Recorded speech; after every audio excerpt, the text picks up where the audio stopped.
celui qui se conquiert lui-même est le plus valeureux des guerriers.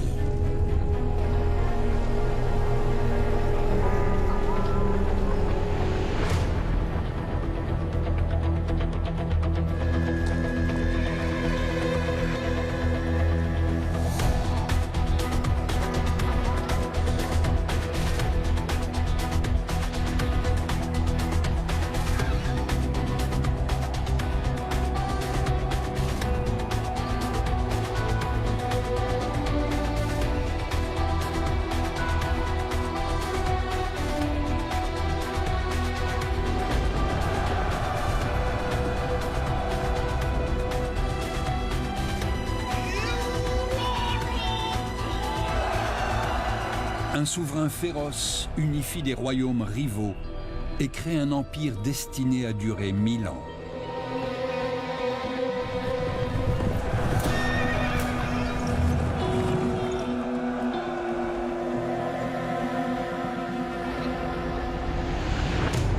Régnant avec une cruauté inégalée, il échappe à plusieurs tentatives d'assassinat et aux trahisons de son entourage.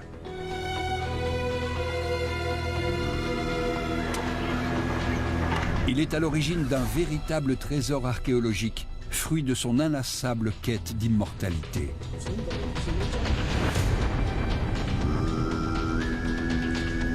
Aujourd'hui, les progrès de la science et les dernières découvertes archéologiques nous dévoilent une histoire de complot, de perfidie, de meurtre et de vengeance.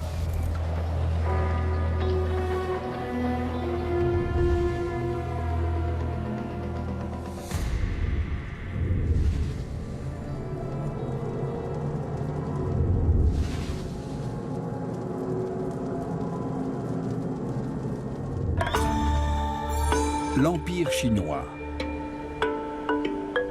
On le considère comme la plus ancienne civilisation vivante de l'histoire humaine. Mais ses origines lointaines conservent une partie de leur mystère.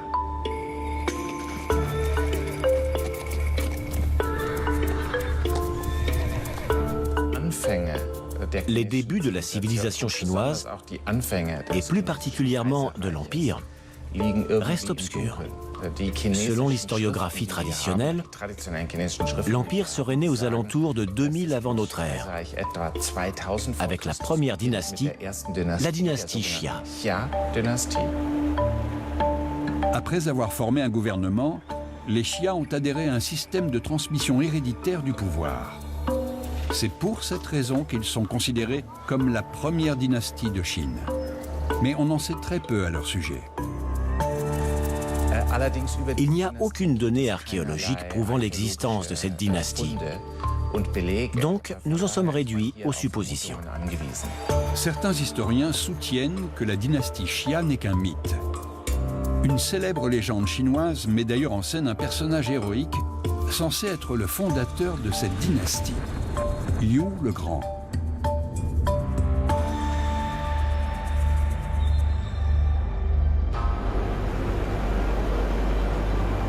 Vers 2000 avant notre ère, le fleuve Jaune déborde de son lit et ravage les terres des différents clans qui peuplent ces berges.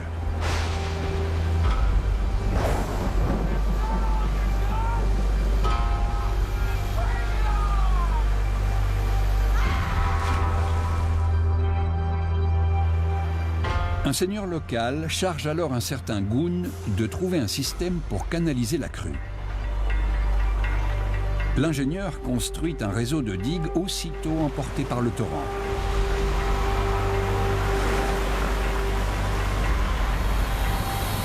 Il paie cet échec de sa vie.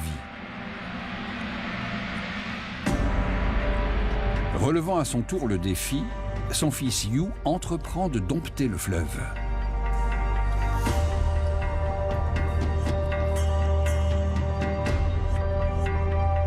Il fait vœu de ne pas rentrer chez lui tant qu'il n'y sera pas parvenu.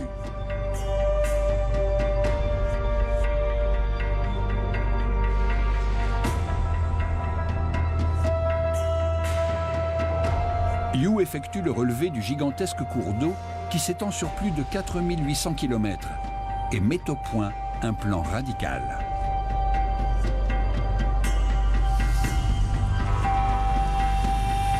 Au lieu d'avoir recours à des digues, il décide de diviser le fleuve à l'aide d'un vaste réseau de canaux d'irrigation.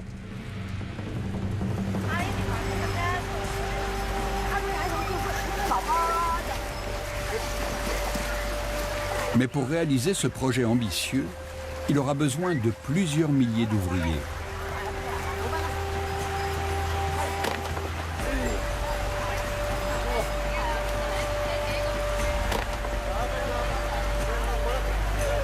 Le jeune homme doit convaincre les clans rivaux de mettre de côté des siècles de conflits pour participer aux travaux de construction. L'immense chantier peut maintenant commencer.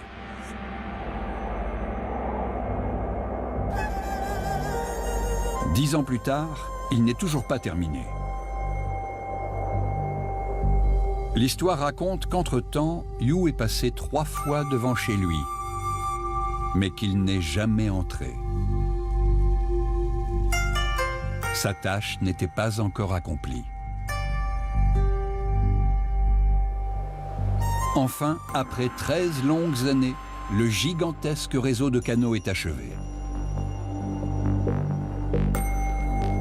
Le système mis au point par l'ingénieur est-il une prouesse technique ou un échec de plus?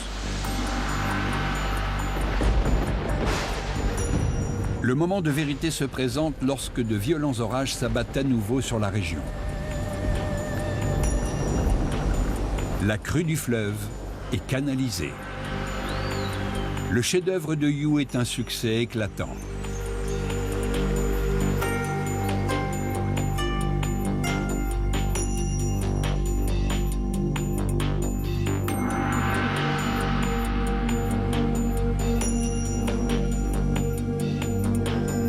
Yu a sauvé son peuple et son exploit unit les divers clans au sein de la première dynastie chinoise, les Xia. La légende de Yu le Grand a traversé les siècles, mais aucune preuve matérielle ne permet d'en étayer la véracité. En revanche, il existe des traces archéologiques de la dynastie Shang, qui couvrent une période allant d'environ 1600 à 1100 avant notre ère. Les vestiges les plus anciens que nous ayons proviennent de cette dynastie. Ils témoignent d'une civilisation déjà très avancée, la première à recourir aux caractères écrits. On sait que les rois Shang utilisaient des os d'oracle pour prédire l'avenir. Ensuite, il y a la dynastie Zhou, de 1100 à 200 avant notre ère. La dynastie Zhou est elle aussi très évoluée, avec des structures politiques d'une grande civilisation et d'une grande culture. En gros, ce sont les débuts de la civilisation chinoise.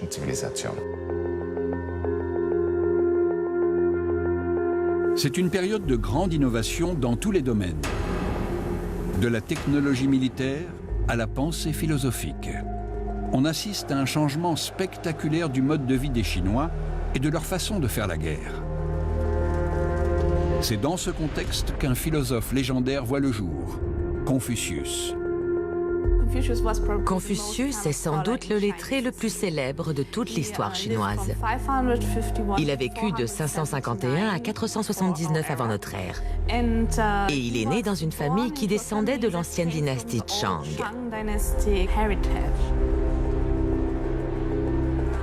En ces temps tourmentés, la guerre et le chaos ne sont jamais très loin. Confucius travaille brièvement comme magistrat à la cour du duc de Lu, dans l'est du pays. Au cours de son mandat, il est frappé par la dégradation du modèle traditionnel de droiture, de discipline et de respect. Il voit le duc négliger ses devoirs et consacrer la majeure partie de son temps à ses jolies courtisanes. Confucius s'efforce en vain de réformer le gouvernement. Confucius avait une mission. Son intention première n'a jamais été de créer une nouvelle religion, mais plutôt de réformer ce qui existait déjà.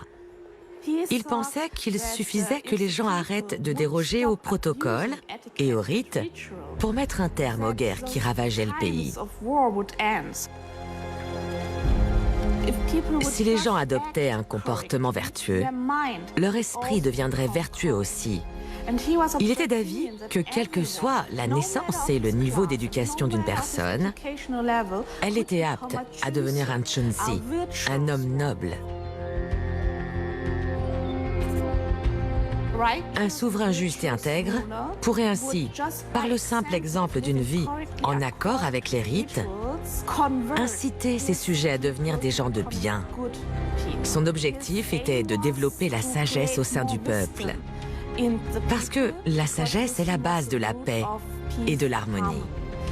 Et pour devenir sage, les gens devaient être rationnels, humains et vertueux. L'homme supérieur pense toujours à la vertu.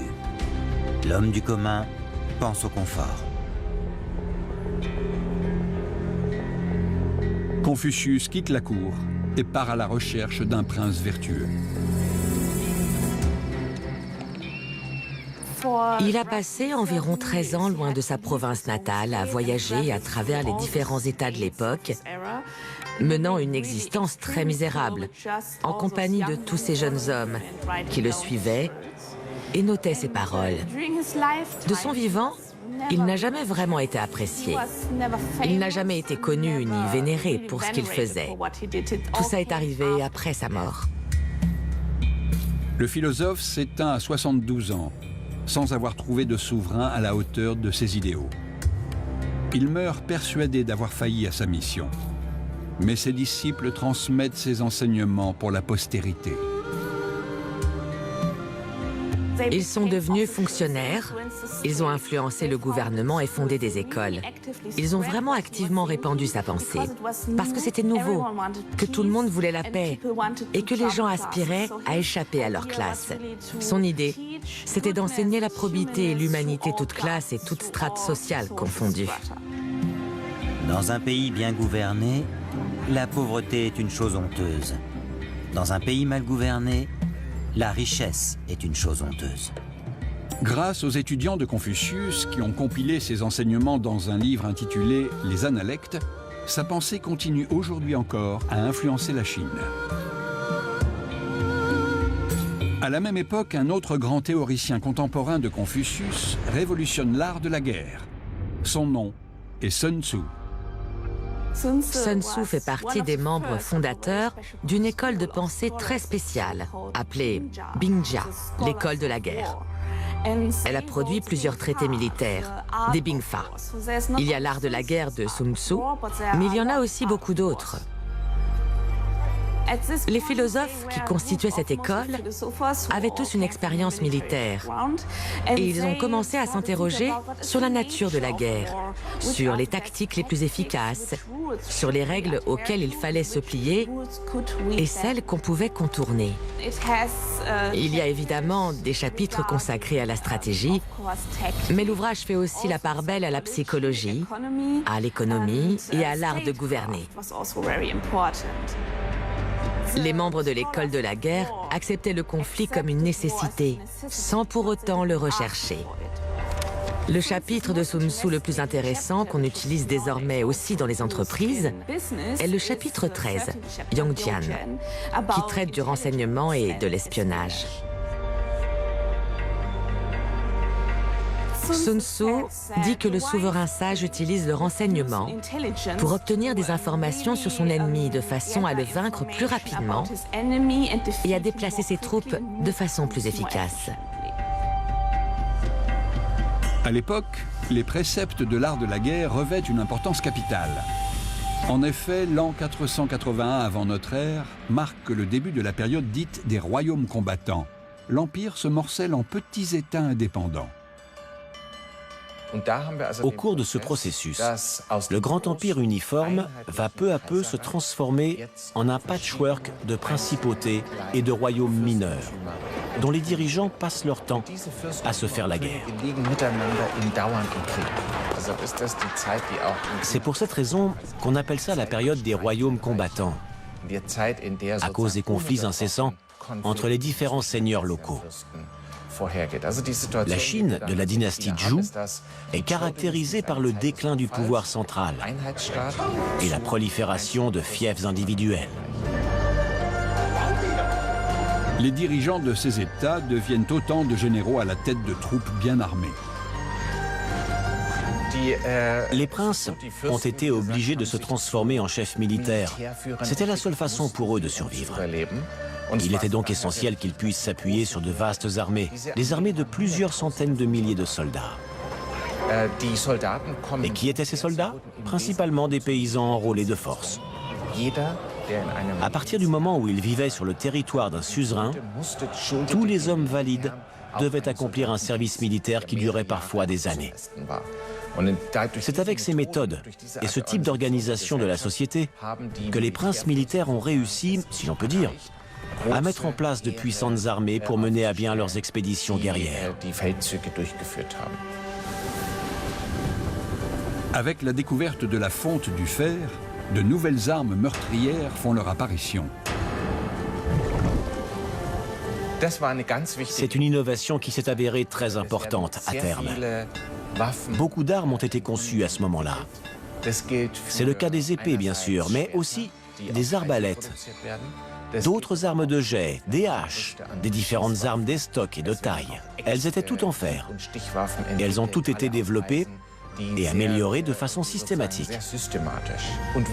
Il y a également eu des avancées technologiques dans le domaine de l'armure. On a ensuite appliqué aux véhicules. On a vu apparaître de grands chars de guerre, lourdement blindés.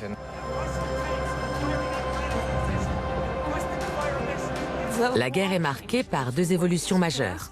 D'abord sur le plan des innovations matérielles et ensuite d'un point de vue idéologique. Elle a longtemps été l'affaire de la classe dirigeante et des guerriers. Les batailles étaient rapides, violentes et ne duraient pas. Ce n'est plus le cas. On entre désormais dans l'ère des guerres tactiques. Les campagnes sont beaucoup plus longues et elles impliquent souvent d'assiéger l'adversaire. Et bien sûr, ces sièges font énormément souffrir la société civile. La guerre devient aussi beaucoup plus cruelle. Elle fait davantage de victimes parce que les suzerains de ces royaumes minuscules craignent de voir leurs sujets se rallier à l'ennemi, qui est tout près. Si bien qu'au moindre soupçon, ils massacrent des villages entiers.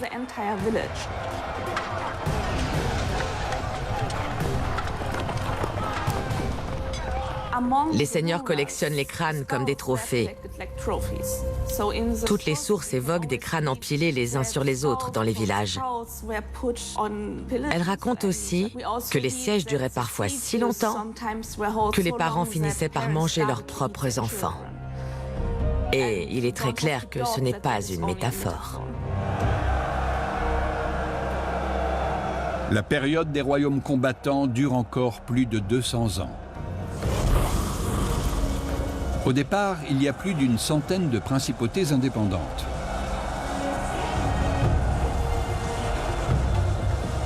Mais certains territoires s'agrandissent au fil des conquêtes.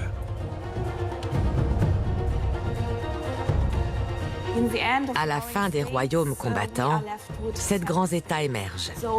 Le Chao et le Yan au nord, le Wei et le Han au centre, le Qi à l'est, le Shu au sud et le Qin tout à fait à l'ouest. Rares sont ceux qui prennent l'État de Qin au sérieux. Considérés comme des barbares, ces habitants ne semblent pas s'intéresser aux idéaux confucéens et n'inspirent aucune crainte à leurs voisins. Une erreur d'appréciation qui va s'avérer fatale.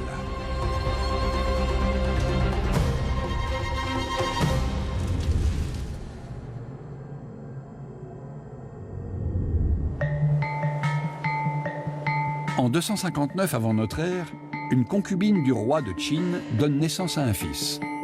L'enfant est appelé Zheng, ce qui signifie droit ou honnête. 13 ans plus tard, à la mort de son père, le garçon monte sur le trône.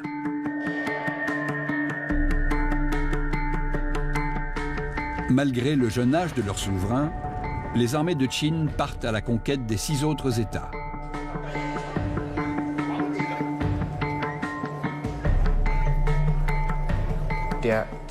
L'empereur de Qin avait une ambition. Il voulait vaincre les autres royaumes. Et il l'a fait de façon beaucoup plus systématique que les autres chefs militaires. Son objectif était de créer un seul empire centralisé. Souvent, il disait « Je veux créer une lignée d'empereurs qui durera 10 000 générations ».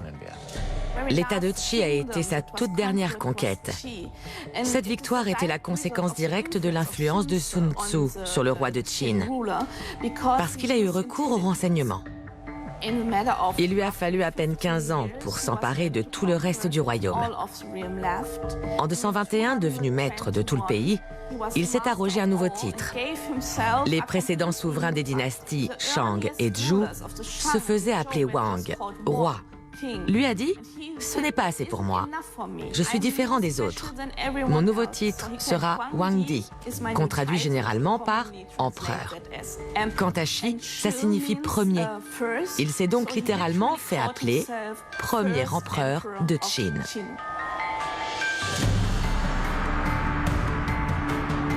Déterminé à régner en monarque absolu, Qin Huangdi met en place la doctrine dite du légisme.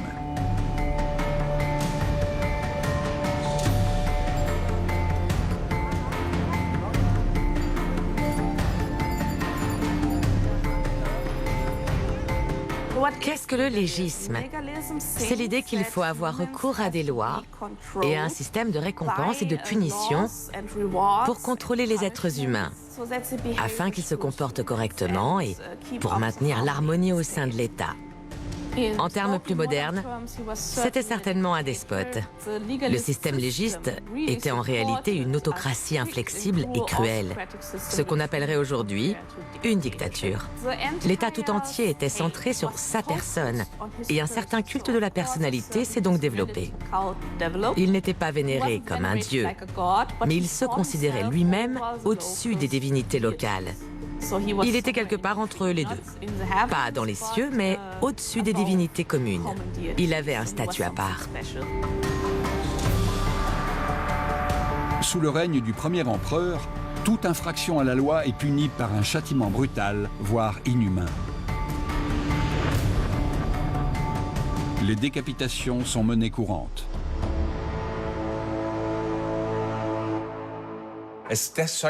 On infligeait très souvent de tels supplices. Par exemple, on pouvait découper le criminel en 2 ou 4 morceaux. Il faut bien comprendre que le système pénal de l'époque était plutôt littéral. On connaît le principe. Œil pour œil, dent pour dent. Si quelqu'un volait quelque chose, on lui coupait les mains. S'il essayait de s'enfuir pour échapper à son devoir, on lui coupait les jambes. L'amputation d'un ou plusieurs membres était un châtiment comme un autre. Il y avait aussi un châtiment particulier qu'on retrouve presque tout au long de l'histoire chinoise. Quand quelqu'un était accusé de trahison, il était exécuté. Mais on exécutait aussi 3 générations de sa famille, c'est-à-dire ses enfants, ses frères et sœurs et ses parents. Sous ce régime autoritaire, les principes vertueux prônés par Confucius tombent dans l'oubli. La base du confucianisme, c'est que si le pays est dirigé par un souverain intègre, le peuple fera automatiquement preuve de la même intégrité. C'est le plus important. Mais il y a une autre notion essentielle, qui est que le père passe avant tout. La famille passe en premier. Elle passe avant l'État. Que se passe-t-il si mon père vole un mouton? Dois-je le dénoncer à la justice?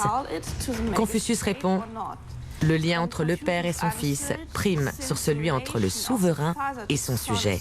Tu ne dois donc jamais dénoncer les fautes commises par ton père, parce que ce serait un crime contre ta propre famille. Mais la réponse des légistes est tout autre. Ils disent: l'État passe avant tout. Shang Yang fait passer une loi qui dit: si tu sais que quelqu'un a commis un crime et que tu le caches, tu subiras le même châtiment que celui qui a commis le crime. Proscrit, l'enseignement du confucianisme devient passible de sanctions graves. Dans tout l'Empire, toute forme de dissension est écrasée. Les ouvrages traitant de politique et d'histoire sont détruits sur ordre du premier ministre de l'empereur, Li Si. Li Si craignait que la lecture des écrits historiques n'incite les gens à comparer les régimes passés avec son propre système de gouvernement.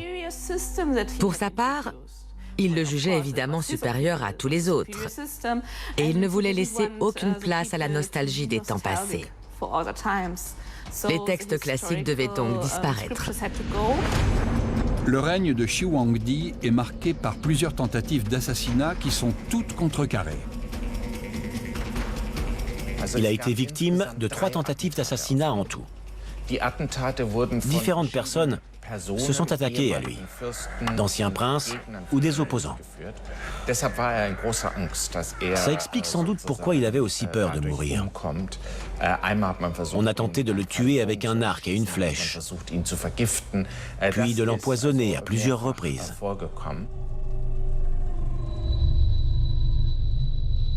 Célèbre joueur de lutte, Gao Jianli est l'un des musiciens préférés de l'empereur.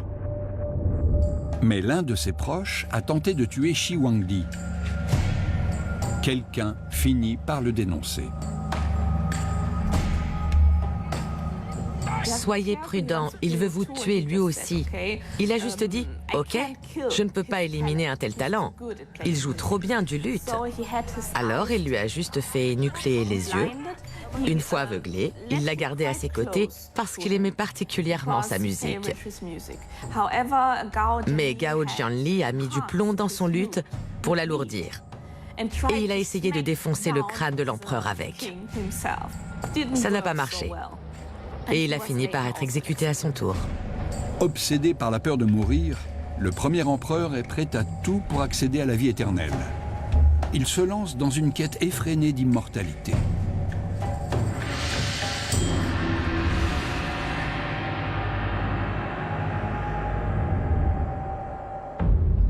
Le premier empereur de Chine est obnubilé par la nécessité de protéger son royaume, et plus encore, d'assurer sa propre sécurité. Il lance un chantier ambitieux pour défendre sa frontière septentrionale, une grande muraille de 2400 km de long.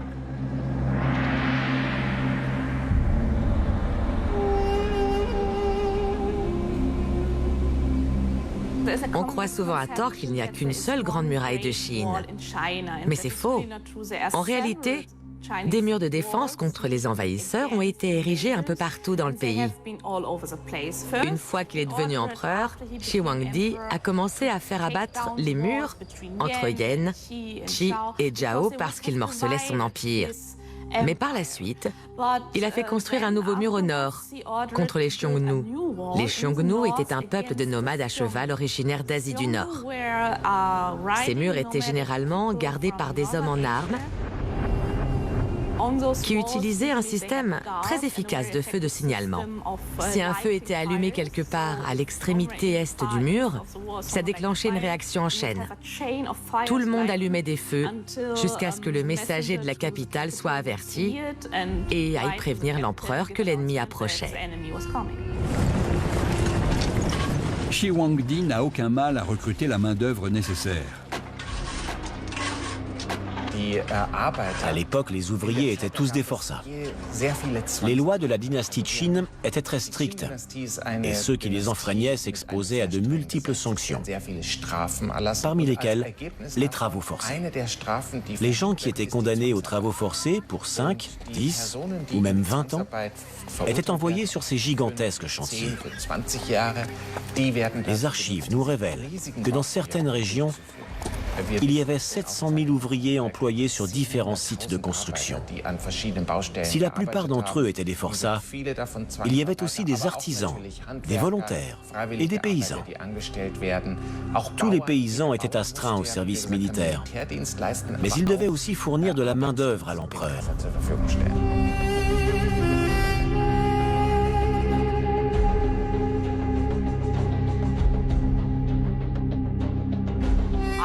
L'empereur faisait souvent exécuter les architectes pour les empêcher de révéler les secrets de construction des murs de défense et l'emplacement des portes secrètes. Je ne sais pas bien ce qui pouvait pousser les gens à devenir architectes. Au fil des ans, l'empereur explore toutes les voies susceptibles de le mener à la vie éternelle. Accéder à l'immortalité devient pour lui une obsession. Après avoir unifié l'Empire et en être devenu le premier grand empereur, Shi Huangdi s'est convaincu qu'il devait prolonger sa vie. Il était obsédé par l'idée de la vie après la mort. Il envoyait des émissaires, des fonctionnaires et des militaires aux quatre coins de la Chine, en quête d'un élixir. Il s'entourait aussi de prêtres taoïstes, de chamans, de chiromanciens et de divers préparateurs de potions, dans l'espoir qu'ils mettent au point une formule capable de prolonger la vie. C'était une très grande source d'inquiétude pour lui. Il voulait créer un royaume éternel et rêvait d'accéder à l'immortalité. Entouré de gens qui lui assurent que son rêve peut se réaliser, il finit malgré tout par accepter l'inévitable. Il se met alors en quête d'accéder à l'immortalité dans l'au-delà. Il fait bâtir l'un des monuments les plus grandioses de toute l'histoire de l'humanité.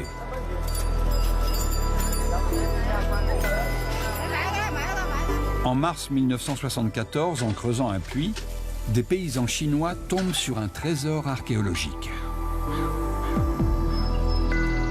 Ce site, à l'existence duquel personne ne croyait, c'est l'extraordinaire mausolée de Shi Huangdi, le premier empereur de Chine.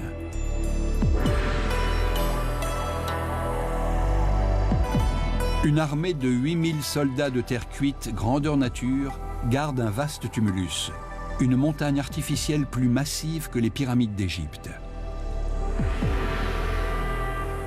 Le tombeau est immense et contient plus ou moins tout ce dont peut avoir besoin un empereur. Il y a une grande armée, des animaux de compagnie, 300 chevaux vivants et d'autres en terre cuite, mais aussi des chars fonctionnels, ce qui se faisait de plus grand et de plus moderne. Certains modèles ont peut-être même été créés exprès pour le mausolée, avec du vrai foin pour les chevaux.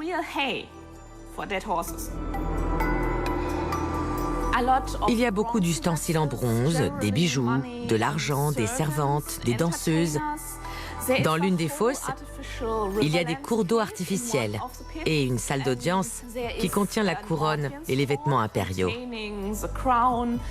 Il y a aussi des quartiers d'habitation avec des domestiques et des fonctionnaires. Mais le plus célèbre, c'est évidemment l'armée de terre cuite. Ce qui est incroyable, c'est que personne ne connaissait son existence. C'est ce qui l'a rendue célèbre dans les années 70. Elle n'est jamais mentionnée dans les archives historiques. Depuis, on a mis au jour des rampes et d'autres dispositifs similaires qui laissent à penser que les guerriers ont été descendus sous terre un par un. Si bien qu'à l'époque, personne n'a vu l'armée dans son ensemble. Les gens ne savaient pas que ces statues finiraient par former un tableau si impressionnant. Les soldats sont répartis dans 3 des 4 fosses. Dans la première fosse, ils sont rangés en formation de bataille avec une avant-garde, une armée principale et des flancs. Dans la seconde fosse, on a l'infanterie, la cavalerie et les arbalétriers. Et la troisième fosse contient le poste de commandement. Parmi les soldats, on dénombre 8 physionomies différentes, qui sont très réalistes. Seules les pommettes ou la barbe sont exagérées. Plus important encore, ils étaient en couleur au moment où ils ont été exhumés. Mais dès que le mausolée a été ouvert et que la peinture s'est retrouvée au contact de l'air, elle a commencé à s'écailler. Aujourd'hui, il ne reste plus que les pigments. Les armes sont d'origine. Elles portent le nom du fabricant et un numéro de série garantissant leur qualité. C'est assez inhabituel, parce que normalement, quand on sacrifie des objets pour l'au-delà ou pour les divinités, on les détruit pour qu'ils ne puissent plus être utilisés dans cette vie. Ici, ce n'est pas le cas. Certaines choses ne peuvent pas être utilisées parce que ce sont des maquettes, mais la plupart sont en grandeur nature et fonctionnelles.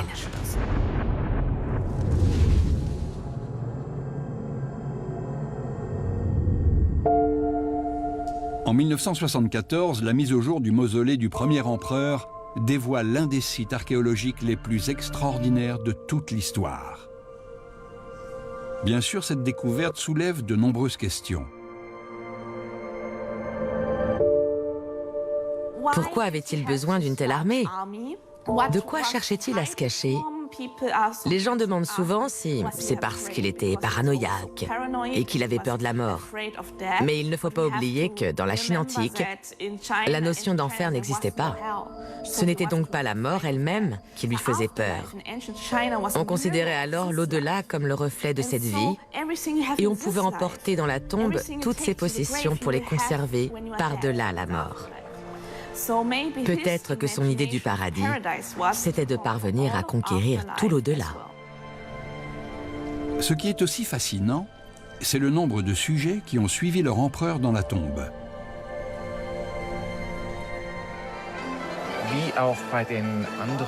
Comme c'est le cas dans toutes les dynasties chinoises, l'empereur avait non seulement une épouse principale, mais aussi des conjointes secondaires et d'innombrables concubines. D'après ce qu'on sait, le palais du premier empereur abritait ainsi plusieurs gynécées, dans lesquelles vivait un sérail de presque 120 femmes. Ces femmes étaient très importantes, parce qu'elles permettaient d'assurer la descendance de l'empereur, qui devait avoir assez d'héritiers mâles pour occuper les postes clés de l'Empire. C'est justement pour cette raison qu'il y avait autant de femmes au palais. Pour divertir l'empereur, les concubines dansent devant lui, accompagnées par des musiciens venus de toute la Chine. Le souverain s'entoure de femmes sublimes, originaires des quatre coins de son territoire. C'était l'empereur qui définissait les valeurs morales et éthiques ayant cours au palais. Lui-même était soumis à peu de restrictions. Le mariage existait déjà, mais la notion de fidélité conjugale était exclusivement réservée aux femmes. Ces dernières devaient évidemment rester fidèles à l'empereur, alors que le souverain lui-même avait pour ainsi dire le devoir d'entretenir un maximum de femmes. D'une certaine façon, tout tournait autour de l'empereur, de ses désirs et de ses besoins. Tout ce qui était bon pour lui et qui lui servait devenait automatiquement acceptable d'un point de vue moral. Les enfants des concubines étaient prédestinés à entrer au service de l'État et à occuper des postes importants au sein du gouvernement. Mais on sait aujourd'hui que les enfants que l'empereur avait eus, par exemple avec des servantes ou des femmes occasionnelles, pouvaient eux aussi prétendre un jour au trône. Cependant, il y avait une hiérarchie très stricte. La femme principale était la première épouse, la seule qui portait le titre d'impératrice et qui était pour ainsi dire l'égale de l'empereur. Ses enfants avaient un rang plus élevé que ceux des épouses secondaires et des concubines, qui n'étaient pas égaux et dont les chances d'accéder au trône étaient moindres. On imagine bien les nombreux conflits que cela devait provoquer. Les servantes et les concubines se disputaient sans cesse les faveurs de l'empereur. Les concubines, qui n'avaient pas de fils, étaient les plus mal loties. Elles étaient souvent exécutées à la mort de l'empereur. On les inhumait avec lui dans le mausolée impérial. Sous la dynastie de Chine, certaines personnes suivaient encore l'empereur dans la tombe. Non seulement ses concubines, mais aussi ses domestiques et ses fonctionnaires, qu'on poussait à se sacrifier avec lui. Ça posait évidemment des problèmes, mais c'était une tradition héritée des anciens et Shi Huangdi a décidé de s'y plier. Nous savons qu'à la mort de Shi Huangdi, toutes ces femmes l'ont suivi dans la tombe. On considérait qu'elles formaient une grande famille. Par ailleurs, il faut bien comprendre que ces femmes l'acceptaient et qu'elles allaient à la mort de leur plein gré. Il ne s'agissait pas de mourir, mais d'accompagner l'empereur dans l'au-delà. Le but n'était pas de ne rien laisser derrière soi.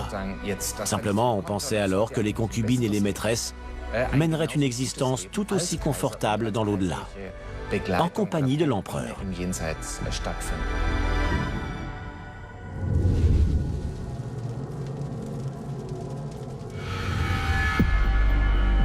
En 210 avant notre ère, la Chine du premier empereur semble prospère. Mais brusquement, c'est la catastrophe. Alors qu'il voyage dans l'est du pays, Shi Huangdi contracte une maladie mystérieuse à laquelle il succombe rapidement.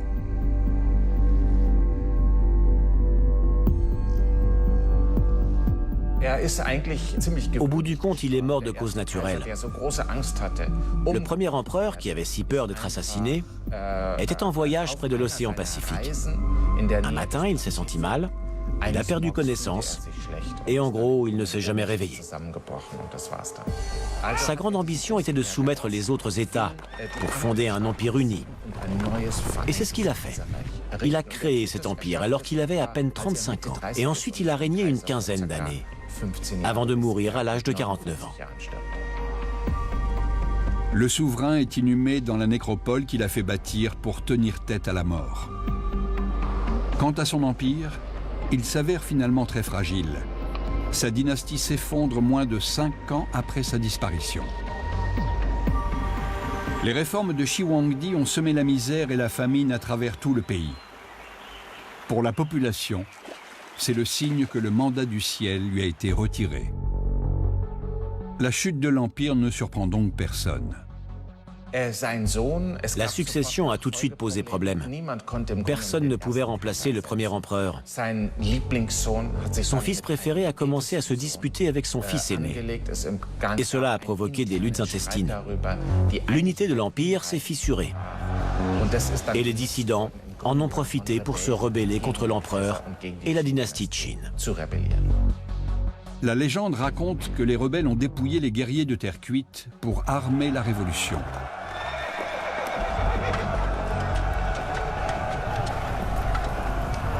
C'est une graine qui a germé sur un rêve brisé. Parce que Qin Shi Huangdi rêvait d'unifier le royaume et d'établir une dynastie censée durer éternellement. Il pensait qu'il y aurait un 7e, un 8e, un 9e, un 10e et un 11e empereur de Qin. Mais ça ne s'est pas passé comme ça. Ses descendants n'ont pas régné très longtemps. Et la dynastie a donc été extrêmement courte. Plus tard, son héritage a été critiqué. Il occupe une place mineure dans l'histoire chinoise. On considère que la dynastie Han a été beaucoup plus importante. Beaucoup de gens, en particulier les confucianistes, n'ont pas apprécié l'épisode Qin. Pourtant, la dynastie Qin a donné à la Chine tout ce dont elle avait besoin pour devenir la puissance mondiale qu'elle a été pendant plusieurs siècles. Si bien que malgré l'échec du rêve de Shi Huangdi, c'est la dynastie Qin qui a planté la graine qui allait donner naissance à la grande fleur chinoise. Aujourd'hui, les fouilles du mausolée de l'empereur se poursuivent. Mais la chambre funéraire n'a pas encore été ouverte, pour des raisons qui restent mystérieuses. Certains archéologues disent qu'ils veulent attendre d'être sûrs que la technologie permettra de préserver ce qui se trouve à l'intérieur. C'est immense. Il nous faudra plusieurs décennies pour tout fouiller. Pour l'instant, on en a déjà exhumé environ un quart. Et le plus fascinant dans cette histoire, c'est que le gouvernement a scellé la tombe proprement dite. Il refuse de l'ouvrir. Cette décision a donné lieu à toutes sortes de spéculations dans la littérature et au cinéma.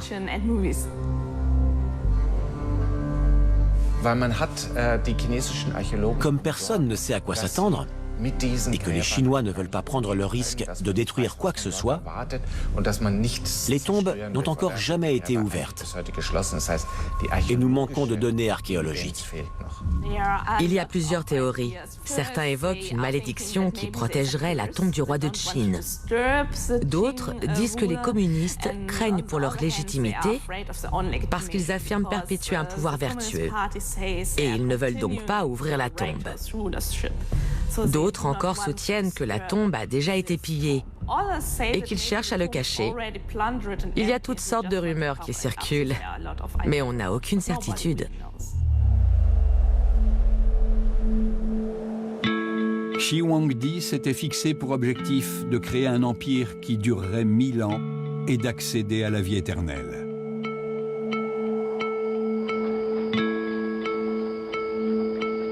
Son rêve d'immortalité n'est jamais devenu réalité.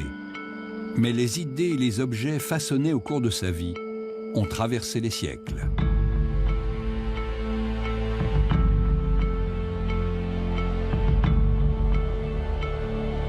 La Chine antique a laissé de multiples merveilles qu'on peut encore admirer aujourd'hui.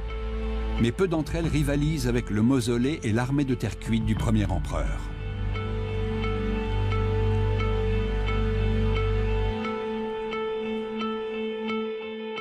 À la mort de Shi Huangdi, les disciples de Confucius ont diffusé les écrits du grand maître. Sa pensée continue d'influencer de nombreuses cultures à travers le monde.